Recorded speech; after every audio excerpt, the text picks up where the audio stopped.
The chopping sound of the helicopter's propellers tore through the quiet of the morning in Cedar Grove, Montana, as Joseph Martin watched with clenched fists as yet another aircraft landed illegally on his property.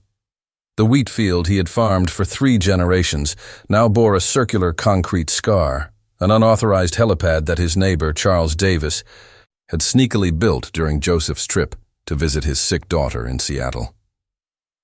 "Another flight from your executives, Charles?" Joseph shouted over the noise of the propellers slowing down, as a group of men in expensive suits hurriedly disembarked. Charles Davis, a former Wall Street broker who had moved to Montana only 2 years ago, flashed his characteristic smug smile as he greeted his clients. "Just providing an essential service to the community, Joe," Charles replied with false cordiality, adjusting his silk tie. "You know how hard it is to get to Billings for medical emergencies." Joseph felt his blood boil in his veins. In his 65 years of life, he had never met anyone as blatantly dishonest as Charles Davis. The heliport, built under the pretext of serving as a medical evacuation point for the small community of Cedar Grove, had not transported a single patient in its 6 months of operation. Instead, it had become a lucrative aircab business for executives who preferred to avoid the 2-hour drive to Billings Airport. Margaret, Joseph's wife of 40 years, approached her husband and placed a comforting hand on his shoulder. "The lawyers called this morning," she whispered. "They say we have a solid case." The Martin couple had built their life on that land. The wheat field was not only their livelihood, but also their legacy. The farm had passed from father to son since his grandfather had emigrated from Ireland in 1910. Now, a considerable part of its best arable land had been usurped by an ambitious outsider who manipulated local laws in his favor. At Cedar Grove Town Hall, the town clerk, Rebecca Wheeler, a middle-aged woman with a strong sense of justice, rummaged through old archives looking for documents that might help the Martins. "Something's wrong here," she muttered, examining the building permits submitted by Charles. "These signatures don't look right." The situation began to attract the attention of the small community of 3,000 inhabitants. Some residents, seduced by Charles' promise of modernization, supported the heliport. Others, mainly traditional farming families, were concerned about the precedent that was being set. "It's destroying our way of life," commented Frank Henderson, owner of the neighboring farm, during an impromptu meeting at Mary's Cafe. "First it's a helipad, then what will it be? A luxury resort?" The tension reached its peak when Joseph's cattle, frightened by the constant noise of the helicopters, broke through a fence and invaded the adjacent property, causing considerable damage. Charles wasted no time in filing a lawsuit, demanding compensation for the damage and accusing Joseph of obstruction of essential services when he tried to stop the landings by using his tractor to block access to the helipad. "You can't do that, Joseph," warned Sandra Lloyd, the local lawyer who had taken on the Martins' case. "He's waiting for you to make a mistake like that. We need to win this legally." In the evening, sitting on their century-old balcony, Joseph and Margaret gazed at the lights of the heliport that now marred their familiar horizon. The distant sound of another helicopter approaching made Margaret squeeze her husband's hand. "Remember when we got married, Joe?" she asked softly. "You promised me that we would build something that would last for generations. Let's not let him destroy it." Joseph nodded, feeling the weight of responsibility on his shoulders. It wasn't just his land that was at stake, but the future of his family and the values of his community. The upcoming court case represented more than a dispute over property. It was a battle for the preservation of a way of life. Rebecca Wheeler continued her quiet investigation at City Hall, discovering increasingly serious inconsistencies in the documents presented by Charles. The permits had apparently been approved in record time, skipping crucial steps in the process. "There's something very wrong here," she said to herself, discreetly making copies of the suspicious documents. Meanwhile, Charles Davis was expanding his operations, now scheduling night flights that further disturbed the local peace. His growing empire was attracting businessmen from all over the region, turning the quiet countryside of Cedar Grove into a bustling hub of unauthorized business. The community was beginning to divide. At the local market, Sunday church services and farmers' association meetings, conversations revolved around the conflict. Some saw Charles as a progressive bringing economic development. Others considered him an invader, destroying the social fabric of the town. Joseph knew that the coming battle would define not only his future, but the character of Cedar Grove. As he watched another helicopter depart, taking with it the peace of his land, he made a silent promise to fight to the end, not just for his property, but for everything it represented. Rebecca Wheeler couldn't sleep. The documents she had discovered at the town hall occupied her mind as she reread the notes for the third time in her small living room. The signatures on the building permits for the heliport didn't just look forged, they were forged. After comparing them with previous records, she was absolutely certain that the signature of the former director of works, who died 6 months ago, had been forged. "We need to proceed with caution," warned Sandra Lloyd, the Martins' lawyer, examining the evidence Rebecca had brought during a secret meeting in the back office of the local church. "Charles Davis has powerful connections in Helena. We can't just accuse him of forgery without being prepared for the storm that will follow." Joseph Martin joined the meeting, accompanied by his wife Margaret and Frank Henderson. The group formed an unlikely alliance against what was becoming a threat not only to the Martin farm, but to the very integrity of Cedar Grove. "I found out something else," Frank Henderson said, lowering his voice. "My cousin works for the Civil Aviation Department in Billings. Charles doesn't have all the necessary licenses to operate a commercial air cab service. He's using loopholes in the private flight regulations." The revelation provoked a murmur of outrage among those present. Charles Davis wasn't just operating illegally on stolen land. He was potentially putting lives at risk with unregulated air operations. Meanwhile, on the other side of town, Charles Davis was conducting his own meeting at the newly opened Cedar Grove Country Club. Between glasses of expensive wine and imported cigars, he liaised with local businessmen and regional politicians. "Imagine Cedar Grove as the new business center of Montana," Charles gesticulated enthusiastically. "We don't have to rely on agriculture alone anymore. We can turn this town into something bigger." Among his guests was Michael Preston, a Billings real estate developer known for his controversial ventures.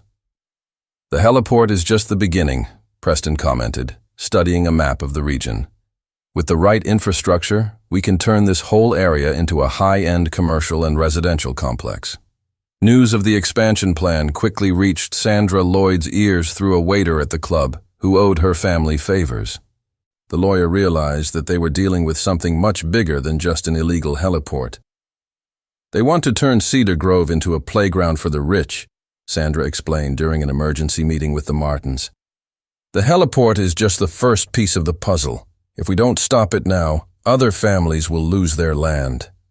Joseph felt the weight of responsibility increase. His personal struggle had turned into a battle for the soul of Cedar Grove. Margaret, always his safe haven, held his hand tightly. "We're not alone in this, Joe." Rebecca continued her investigation, now focusing on the connections between Charles Davis and certain members of the city council. She discovered a series of suspicious deposits in the campaign accounts of 2 councillors who had strongly supported the construction of the heliport. Tension in the city increased day by day.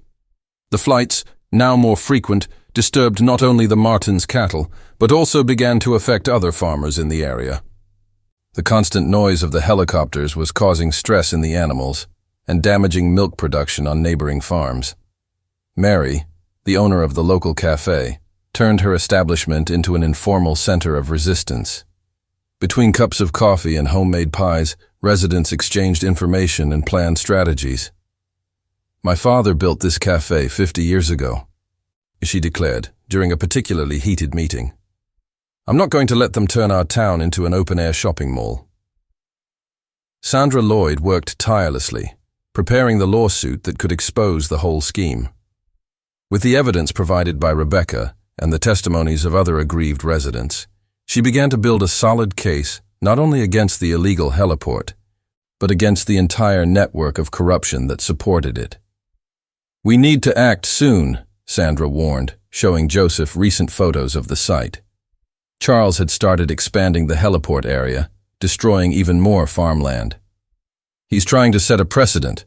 The more time passes, the harder it will be to reverse the situation." The community began to mobilize in unexpected ways. Reverend Davidson offered the church basement for strategy meetings. The local newspaper, the Cedar Grove Gazette, began publishing a series of investigative articles about the impact of the heliport on the region's agricultural economy. A group of high school students, led by Frank Henderson's daughter, started a social media campaign exposing the environmental damage caused by the illegal development. Their posts attracted the attention of state environmental groups. Charles Davis, sensing the growing opposition, stepped up his intimidation tactics. Defamation lawsuits began to arrive at the homes of those who publicly spoke out against the heliport. Surveillance cameras mysteriously appeared pointed at the properties of key opponents. "He's trying to scare us," Joseph said during a family gathering. "But I won't back down. This land means more to me than any threat he can make." The battle for Cedar Grove was just beginning, and each side was readying its weapons for what promised to be a decisive confrontation. As helicopter blades continued to slice through the mountain sky, an entire community was mobilizing to defend their way of life. Rebecca Wheeler's discovery of the forged permits triggered a series of events that no one in Cedar Grove could have predicted. During one particularly tense evening, she received an unexpected visit from Marcus Bennett, a former city official who had mysteriously resigned 3 months before the heliport was approved. "I can't carry this secret any longer," Marcus confessed, his hands shaking as he held a cup of coffee in Rebecca's kitchen. "Charles Davis is not alone in this operation. There are powerful people in Helena behind him, including State Senator Warren Phillips." Rebecca felt her heart race.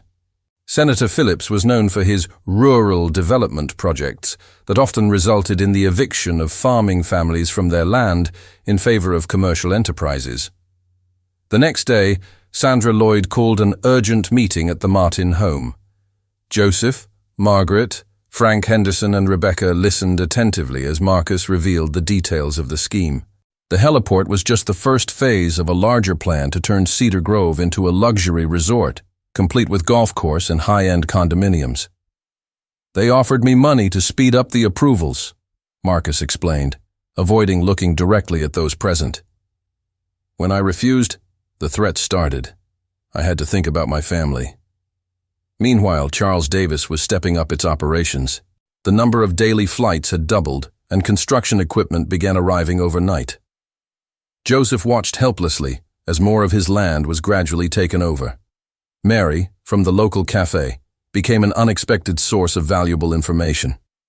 Her strategic location allowed her to overhear important conversations between Charles's associates. "They're planning a big meeting for next weekend," she informed Sandra. "Investors from all over the state will be coming to see the project." The lawyer saw this as an opportunity. With the help of Rebecca and Marcus, she began to put together a detailed dossier of irregularities. Frank Henderson's tech-savvy teenage son managed to hack into the heliport's security system and obtain recordings from the cameras showing secret meetings between Charles and public officials. Tension in the city reached its peak when Margaret Martin suffered an anxiety attack after finding strange men photographing her house. Joseph, normally calm and restrained, confronted Charles Davis in the local market. "This has to stop, Charles," he declared loudly, attracting the attention of the other customers. "You may have money and connections, but you can't destroy our lives like this." Charles just smiled, his characteristic air of superiority intact. "It's the price of progress, Joe. Some have to be sacrificed for the greater good. But don't worry. I'll make sure you get fair compensation when you lose the case." What Charles didn't know was that Sandra Lloyd had managed to schedule a hearing with federal judge Richard Armstrong, known for his firm stance against municipal corruption. The evidence collected by Rebecca and Marcus, along with testimony from other aggrieved residents, formed a solid case. The Cedar Grove community began to come together in surprising ways. Reverend Davidson organized a prayer vigil in front of the heliport, attracting hundreds of residents. The Cedar Grove Gazette published a special series on the history of the region's farming families, highlighting their cultural and economic importance. Frank Henderson discovered that other farmers in neighboring counties had faced similar situations with companies linked to Senator Phillips. A pattern of manipulation and corruption was beginning to emerge. "It's not just about our land now," Joseph said during a community meeting at the Martin Barn. "It's about stopping them from doing this to other families, other communities." Rebecca continued her meticulous investigation, now focusing on the financial connections between Charles Davis and shell companies registered in tax havens. Each document revealed a new layer of corruption and manipulation.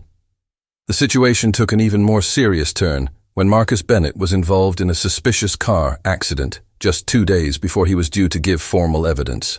Although he survived, the message was clear. Powerful forces wanted to silence the truth.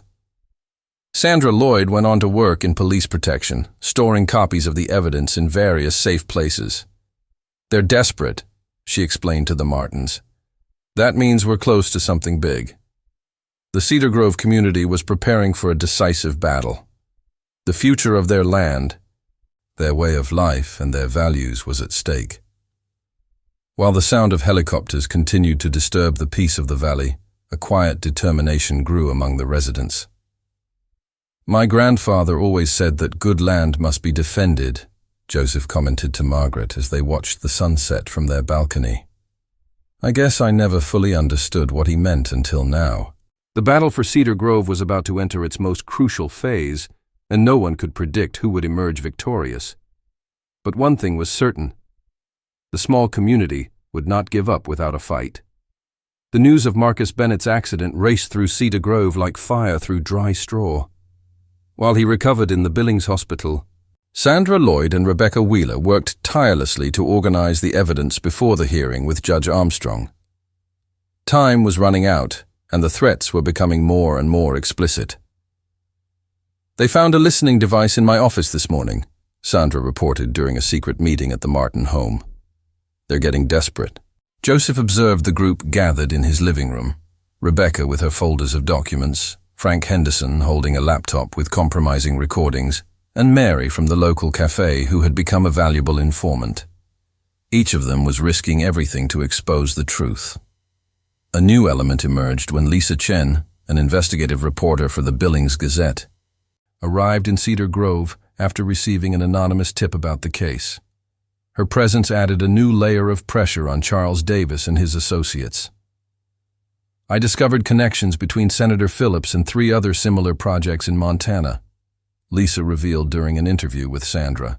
"It's a systematic pattern of appropriating rural land for commercial development."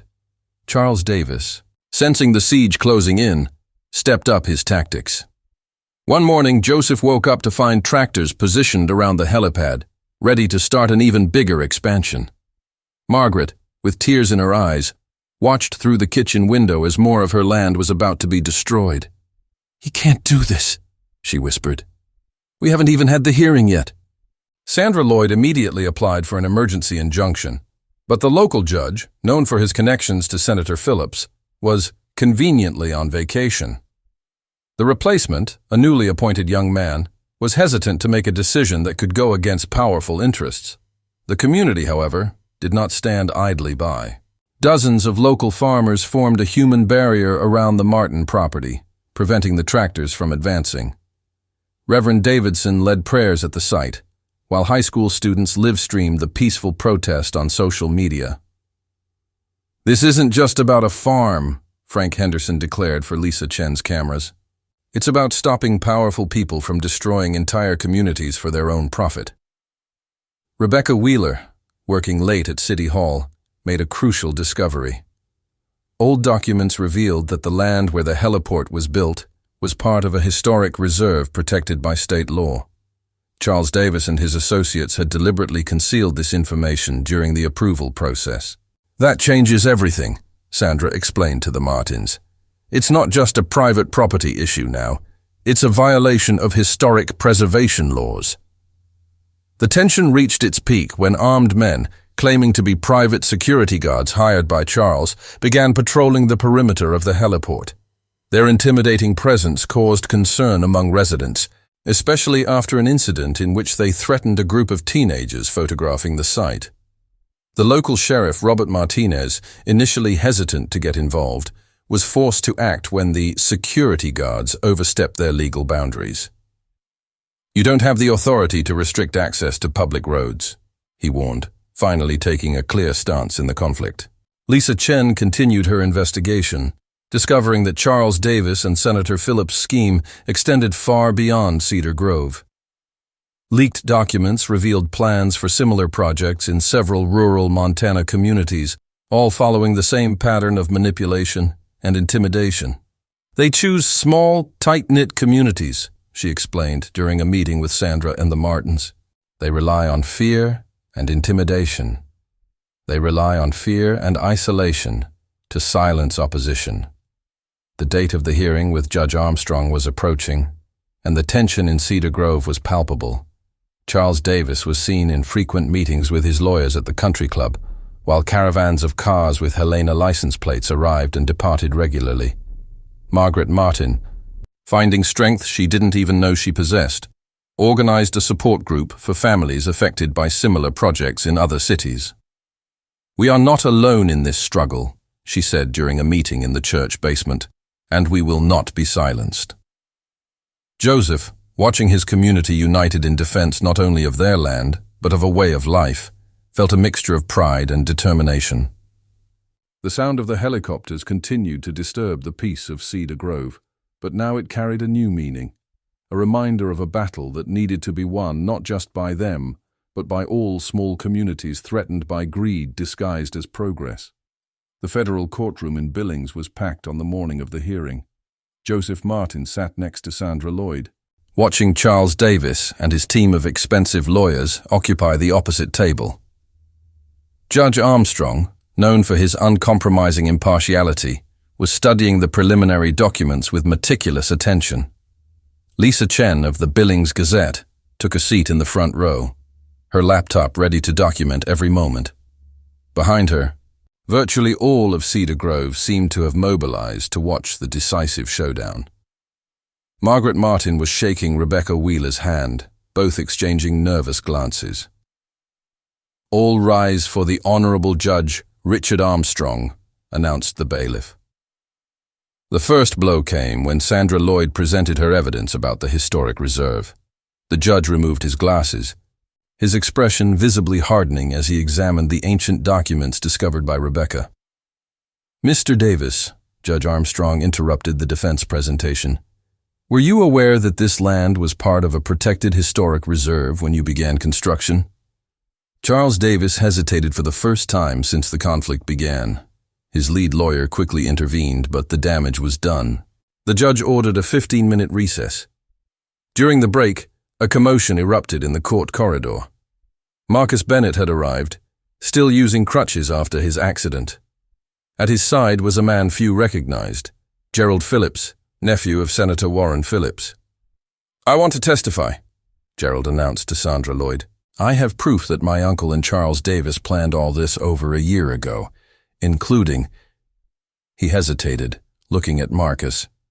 "Including the accident." Gerald Phillips's revelation caused a political earthquake in Montana.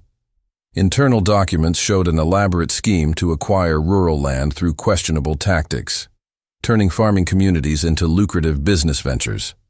"I can't be a part of this anymore," Gerald explained to the court. "I saw what they did to Marcus, and how many other families were harmed. Some things are more important than money." Gerald's testimony was devastating for the defense. Charles Davis watched, his facade of confidence finally crumbling, as his empire of lies collapsed. The lawyers whispered frantically, papers being passed around in desperation. Lisa Chen typed furiously, her headlines already taking shape. "Land grab scheme exposed in federal court. State senator implicated." Judge Armstrong, after hearing all the testimony, didn't need long for his decision. In addition to declaring the construction of the heliport illegal, he ordered a full federal investigation into the activities of Senator Phillips and his associates. "The law exists to protect all citizens, Not just the powerful, declared the judge in his final pronouncement. What we saw here today was a coordinated attempt to subvert not only property rights, but the very fabric of our rural communities. For the Martins and all of Cedar Grove, the victory was bittersweet. While they celebrated the court's decision, they knew that the work of rebuilding was just beginning. The field damaged by the heliport would need years to fully recover. "We're going to help," Frank Henderson declared during the community meeting after the trial. "All of us. This isn't just Martin land, it's part of our shared history." In the weeks that followed, Cedar Grove demonstrated the true meaning of community. Farmers came together to restore the damaged land. Reverend Davidson organized a fund to help other communities affected by similar schemes. Mary turned her cafe into an information center for landowners facing similar threats. Rebecca Wheeler, whose painstaking work had been instrumental in exposing the truth, was appointed to a position on the state's new Rural Land Protection Committee. "Never again," she vowed, "will we allow greed and corruption to destroy our communities."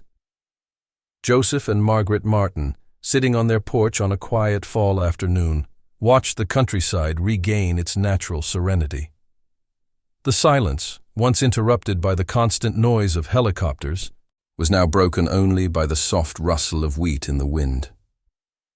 "Your grandfather would be proud," Margaret commented softly, holding her husband's hand. "Not just for defending the land, but for showing that there are still things money can't buy."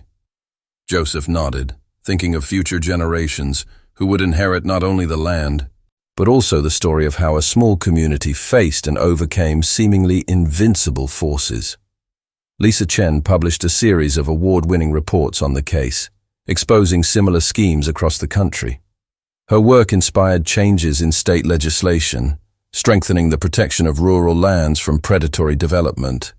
Charles Davis left Cedar Grove quietly one night, his dream of a rural empire in ruins. Senator Phillips resigned amid growing scandal, and federal investigations began to unravel a web of corruption that stretched across several states.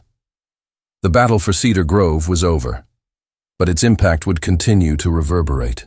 The small community proved that, when united for a just cause, ordinary people can stand up to and defeat even the most powerful adversaries.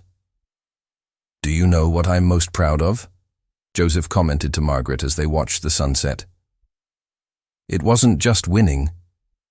It was seeing how everyone pulled together, how we defended not just our land, but our values." The legacy of the battle for Cedar Grove would live on, a reminder that some things, land, community, justice, are worth every sacrifice to preserve.